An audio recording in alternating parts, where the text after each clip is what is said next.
You are listening to George. Written by Anna T. Pope. Narrated by Onyx. Prologue. George sighed, his breath escaping in a long, slow exhale as his eyes swept over the empty house that had been his for over a decade. The space felt vast, almost oppressive without the usual noise, the hum of everyday life that once filled every room now replaced by an eerie stillness. The walls, once comforting in their familiar white, now seemed stark and cold, their simplicity almost mocking him as he stood there, on the cusp of leaving it all behind.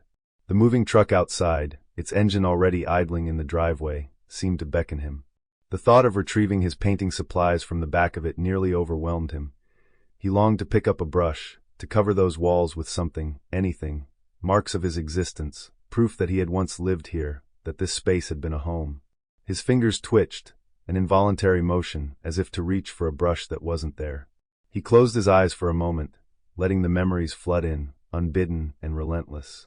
For just a heartbeat, he could almost see them, all of them, back in this room, their laughter filling the silence, a joyous sound that seemed to echo in his chest even now. He could almost hear it, the sound of their voices of days long gone. The memory of the first dinner he'd made for him came with sharp clarity. He could see the two of them, barely able to keep their eyes off each other, scrambling to salvage a meal that had been more disaster than success. The pot roast had been ruined, and they'd tossed it aside in defeat, ordering pizza instead.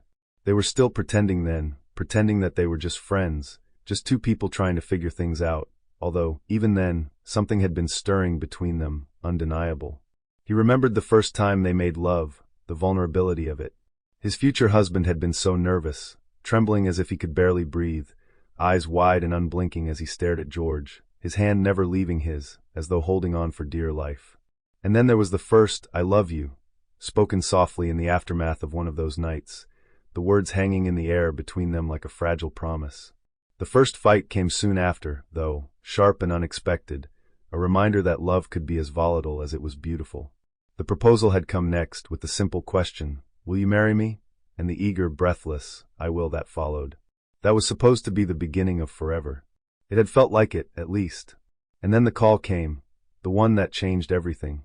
The one where they'd sat together, hands clasped tight, both of them holding their breath as the voice on the other end had confirmed that yes, they were the ones she'd chosen to raise her baby. That moment had felt like magic, like everything was falling perfectly into place. They were two men, sure, but they were meant to be parents, just as much as anyone else. The years had followed, the endless nights of dirty diapers and sleeplessness, the joy of seeing their baby's first tooth, the sweetness of hearing Brady's first daddy.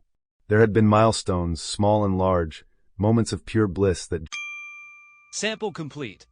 Ready to continue?